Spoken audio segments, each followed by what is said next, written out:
Hello. Hi, I'm Rob. I have brick and mouth syndrome, and this month's news video's going to be a bit of a weird one. Yeah. Mostly one very large story, and I had to get all my notes on paper because some idiot dropped my phone while I was getting tattooed. I'm that idiot. I've basically had the month off because it's been girlfriend's birthday, my birthday, no one cares. Let's get into the news. So, the one biggest news story of this month is Bludfest.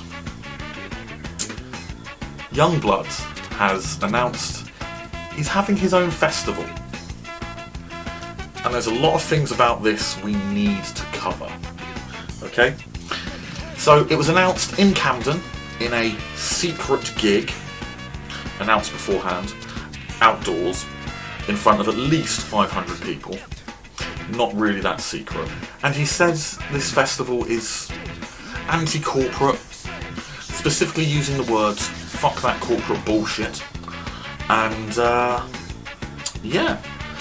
So the festival, the tickets are being sold by Ticketmaster, who are the biggest ticket retailer on the planet, and have a massive problem with surge pricing and generally screwing over fans. And the festival is being put together by AEG, the largest festival organiser on the planet. Not sounding very anti-corporate at the moment. Big Green Coach are the official coach company of the event, which is fine. They do their thing, they try and be good. I mean, it's in the name, Big Green Coach. They started off as an ethical company, but they are the largest one in the country. So obviously he's had to sacrifice a little bit of his morals there to try and bring bigger companies in to make it easier for people, and possibly easier for himself and his team that are organising this. But I'm sure his heart's in the right place. Whether his brain is actually there putting it together, not quite convinced yet. So, in typical Yungblud fashion, there's things like a make a friend tent, which totally won't be taken advantage of by paedophiles and abusers, as most of his fans are incredibly underage. There is also a beer launch, Blood Beer, and Yungblud will be working the bar before he goes on stage, which won't screw over the punters actually after a beer, because, you know, most of his fans are incredibly underage and will want to meet him and propose marriage to him, and will just get in the way of people that are trying to have fun. But we'll leave that aside. I'm sure everything is meant well, and there's good intentions at heart. So the price of a ticket is £49.50. So round it up, it's a £50 ticket for a day festival. That's not bad. Then you have ticket fees and charges put on top, and it's essentially a £60 ticket, which again, still isn't bad, but it's not. It's instantly going against what he said it would be, because corporate bullshit is getting involved, and service charges and fees are going on top. Maybe he should have announced the ticket price, including all the fees and everything else. Interesting one there. However, I do have a ticket to go. I paid for it. No corporate sponsorship. No making a deal here.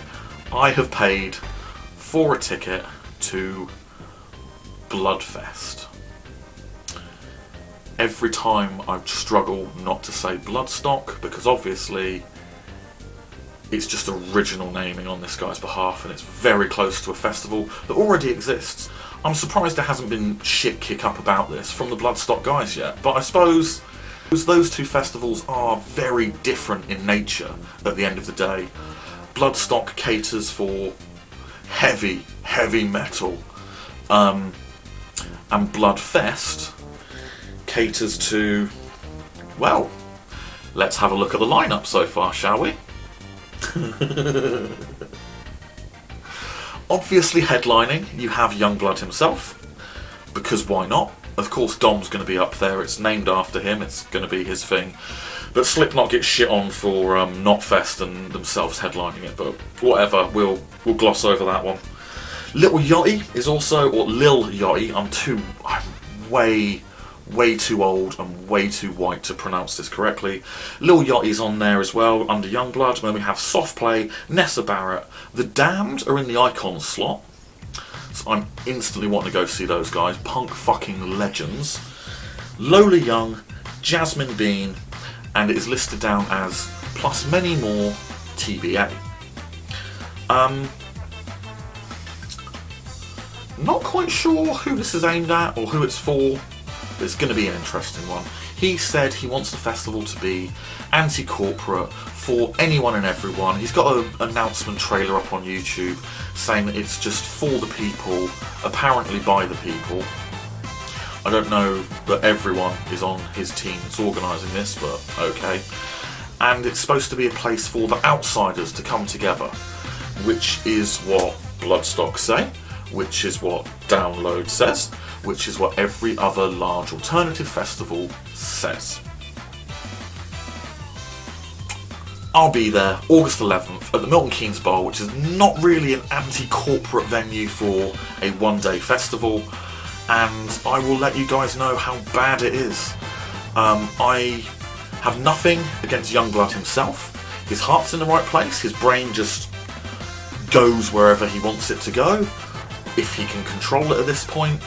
But the fans, hello, I'm sure you've already downvoted this video, are very creepy, intense, gatekeepy, which is hilarious, seeing as they claim to be very all-inclusive.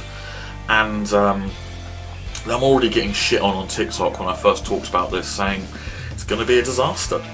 I think the fans will ruin it, because they have no fucking control over their own goddamn actions. Or they'll claim it's their ADHD, which is why they act like a fucking retard.